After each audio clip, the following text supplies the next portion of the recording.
Hello, good morning students. आज आप लोगों को फाइबर यानी रेफेज से पढ़ना है। Apart from the above mentioned nutrients we get from our food, we need to have some more essential components in our food which is dietary fibres. अभी तक अपन पढ़ रहे थे अपनी फूड में जो न्यूट्रिएंट्स पाए जाते हैं उसके बारे में पढ़ रहे थे, और उसके अलावा अपन को ये डाइटरी फाइबर्स का भी ज़रूरत होती है। The dietary fibers content of our food is called roughage, which prevents constipation. और रफेज क्या होता है? फूड के अंदर जो डाइटरी फाइबरस कंटेंट होते हैं उसे क्या बोलते हैं? रफेज बोलते हैं। वो कॉन्स्टिपेशन को रोकता है। कॉन्स्टिपेशन क्या होता है आपको मालूम हो? कॉन्स्टिपेशन मतलब अपनी जो डाइजेशन के बाद जो वेस्ट है वो आसानी से बाहर निकलने में ये डाइटरी फाइबर्स यानी रफेज मदद करते हैं। Without roughage food cannot be digested by our body. Roughage के बिना डाइजेशन अच्छे से नहीं हो पाता। It passes down the entire digestive tract, helps in preventing constipation and ensures proper bowel movement. ये क्या करते हैं? पूरी डाइजेस्टिव ट्रैक में जाके ये क्या करते हैं? कॉन्स्टिपेशन को प्रिवेंट करते हैं और बवल मूवमेंट मतलब वेस्ट बाहर जाने में मदद करते हैं। Not only this, many doctors believe that a high fibre diet reduces the risk of heart diseases and bowel cancer. अधिकतर डॉक्टर्स ही कहते हैं अगर अपनी फूड में ये रफेज है, मतलब अपनी फूड हाई फाइबर डाइट है अपन ले रहा है, तो हार्ट डिजीज़ और बवल कैंसर मतलब ये इंटेस्टाइन में जो कैंसर है, डाइजेस्टिव ट्रैक्ट में जो कैंसर है वो भी नहीं आएगा। तो ये अभी पढ़ेंगे आप, ये कहाँ से आपको मिलेगा, मतलब कौन सी सोर्स, कौन सी फूड से? Salad, fruits, corn, skinned grain, raw vegetable etcetera. Skinned grain मैंने आपको बता रखा है, जो अनाज उसमें ब्रान हो मतलब उसका छिलका हो उसे क्या बोलते हैं? Skinned grain. ठीक है, इनों में से आपको क्या मिलेगा? रफेज मिलेगा। नेक्स्ट पढ़ेंगे balanced diet. To keep healthy one needs all the nutrients in optimum quantity. अगर अपन हेल्दी रखना चाहते तो अपनी फूड में सारे न्यूट्रिएंट्स ऑप्टिमम क्वांटिटी में चाहिए, मतलब जितनी अपन को चाहिए, जितनी क्वांटिटी में चाहिए उतनी क्वांटिटी में अपनी फूड में होनी चाहिए। Only one kind of food can not provide all the nutrients.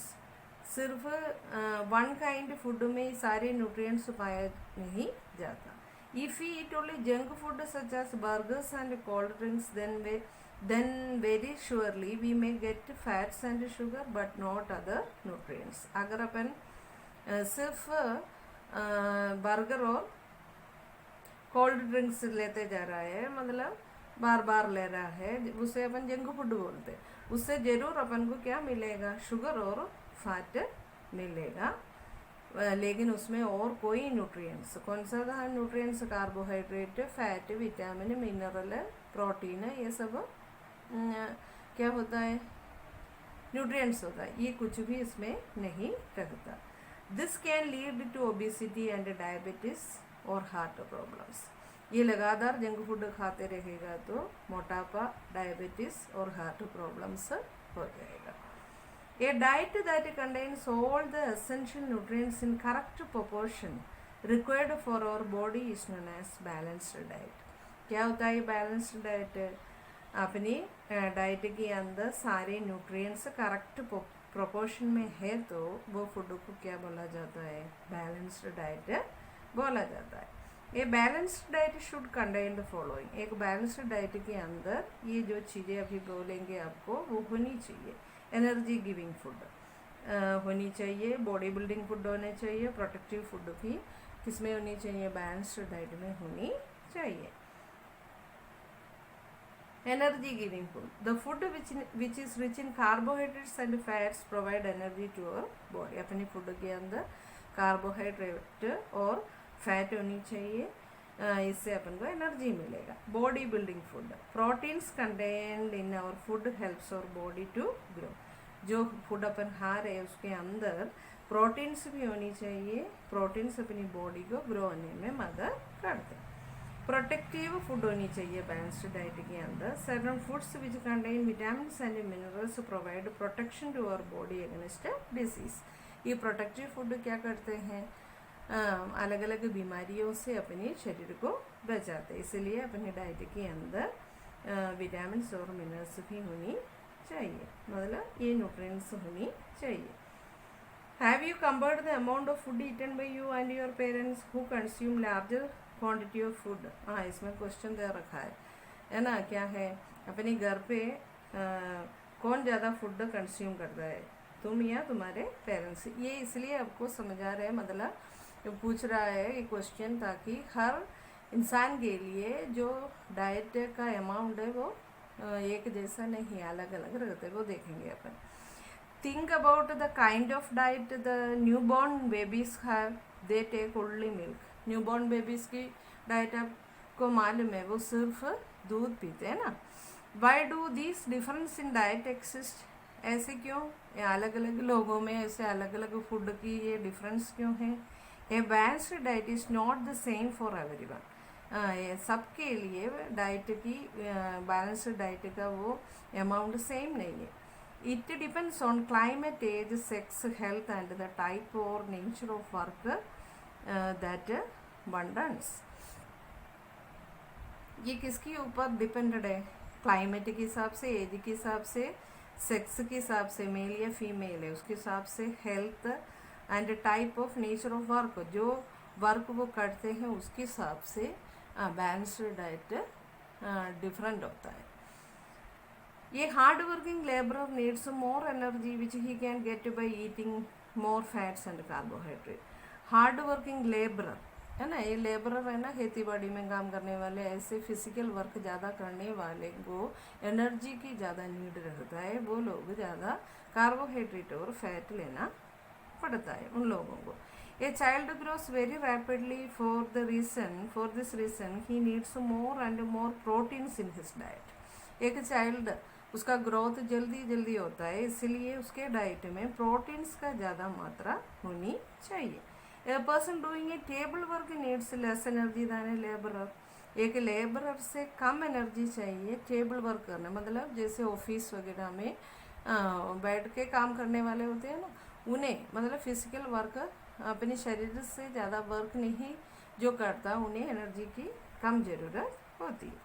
A person recovering from long illness needs more protein rich food. ऐसे बीमार लोगों के लिए भी प्रोटीन रिच फूड होनी चाहिए। A nursing mother and a pregnant woman also need more protein rich food to serve the needs of the growing baby. उसी प्रकार बच्चों को छोटे छोटे बच्चों को पालने वाला मदर्स लोग और प्रेग्नेंट लेडीज़, उनको भी क्या है, प्रोटीन का ज़्यादा ज़रूरत होती है। Besides human beings all other animals also need balanced diet for their proper growth. सिर्फ ह्यूमन बीइंग्स को नहीं, सारे एनिमल्स को अच्छे से ग्रोथ होने के लिए बैलेंस्ड डाइट की ज़रूरत होती है। तो समझ में आ गया, बैलेंस्ड डाइट क्लाइमेट के हिसाब से, एज के हिसाब से, sex, health, type of nature of work, इसके हिसाब से अलग अलग रहता है। मतलब हर एवरीवन को, मतलब हर लोगों को एक जैसा नहीं होता बैलेंस्ड डाइट। समझ में आ रहा है ना आपको? नेक्स्ट आपको समझना है disorder in diet, obesity. Carbohydrate is a very essential nutrient, but eating too much of it may lead to ill health. Carbohydrate एक एसेंशियल वाला न्यूट्रिएंट है ना, जरूरी है ये न्यूट्रिएंट है, लेकिन इससे ज़्यादा खाएगा तो क्या होगा, इल हेल्थ हो जाएगा। Most of the carbohydrates are converted into fat and get deposited in the body. अधिकतर कार्बोहाइड्रेट्स फैट में बदल के अपनी बॉडी में डिपॉजिट हो जाता है, इकट्ठा हो जाता है। People become overweight and this condition of the body is called obesity. इसकी वजह से लोग क्या होगा, ज़्यादा कार्बोहाइड्रेट लेने वाला लोग क्या हो जाए, ओबीस हो जाएगा, मतलब उनमें मोटापा आ जाएगा, उसे अपन ओबेसिटी बोला जाता है। They never remain active and generally suffer from heart problems. ये लोग एक्टिव नहीं रहता और जनरली इन्हें कौन सी बीमारी आ सकते हैं, आता है हार्ट, अलग अलग हार्ट प्रॉब्लम्स भी ऐसे ओबीस लोगों में होती है। Next, mall nutrition. While it is important to take food rich in various nutrients, you must also be aware that lack of certain types of foods can cause some disorder called malnutrition. अपन को balanced diet अपने diet होनी चाहिए, मतलब सारे nutrients की ज़रूरत अपनी body के लिए चाहिए, मतलब सारी न्यूट्रिएंट्स चाहिए प्रॉपर फंक्शनिंग के लिए। अगर इसमें से न्यूट्रिएंट्स में से किसी की कमी है, तो फूड में कमी है, तो उस कंडीशन को अपन, उस डिसऑर्डर को माल न्यूट्रिशन बोला जाता है। Next, deficiency diseases. Disease that are caused due to the lack of carbohydrates, proteins, vitamins or minerals in the diet are called deficiency diseases. ये न्यूट्रिएंट्स की कमी से जो बीमारी आते हैं उसे डेफिशिएंसी डिसीज बोला जाता है। Nutrients, carbohydrate, protein, vitamin, mineral, इसकी कमी से जो बीमारियां होती है बॉडी में, उसको क्या बोलते हैं, डेफिशिएंसी डिजीज बोलते हैं। आपको एक टेबल दे रखा है, इसमें क्या है, deficiency diseases and there symptoms. कुछ डेफिशिएंसी डिजीज और उसके सिम्टम्स दे रखा है, देखते क्या है। कार्बोहाइड्रेट की कमी से मैरास्मस, इसका क्या सिम्टम होगा, क्या लक्षण होगा इसका, द ग्रोथ इज स्टॉप्ड। हाँ, ऐसे लोगों में ग्रोथ नहीं होता, ऐसे बच्चे अच्छे से बॉडी बढ़ता नहीं है, ग्रोथ नहीं होता। Body is very thin and weak, बहुत पतला होगा और वीक होगा ऐसे लोग। Loss of energy and stamina, इनों में कोई एनर्जी और स्टैमिना नहीं रहता। प्रोटीन्स की कमी से क्वेशियोकर, इसमें क्या सिम्टम है, सोलन स्टोमक, पेट निगला हुआ रहता है स्टोमक, थिन लेग्स और अगली पैच्ड स्किन, और पतला पतला लेग्स होगा और उनकी स्किन में पैचेस होगा और वाइट वाइट ऐसा पैचेस स्किन में होगा। और नेक्स्ट, फैट्स की कमी से मैरास्मस, इनमें क्या होगा, इची, फैटिग एंड ड्राई स्किन, ये भी इनकी स्किन भी क्या होगा, हेल्दी नहीं होगा और इची होगा। इची मतलब ऐसे इचिंग होता है हमेशा ऐसे स्किन में, इची, फैटिग एंड ड्राई स्किन होगा और मतलब नॉर्मल स्किन नहीं रहता, हेल्दी स्किन नहीं रहता। Joint pain, depression and inability to concentration, ऐसे लोगों में जॉइंट्स पेन होगा, डिप्रेशन होगा और इनएबिलिटी टू कॉन्सेंट्रेट, किसी भी कामों में, बातों में कॉन्सेंट्रेट भी नहीं कर पाते ऐसे लोग। नेक्स्ट, विटामिन ए की कमी से नाइट ब्लाइंडनेस बीमारी होती है और dryness of eyes, improper vision, eye infection etcetera. ऐसे लोगों में आई इन्फेक्शन होता रहता है और अच्छे से अच्छा विजन भी नहीं होगा और आंखों में ड्राइनेस भी होती है।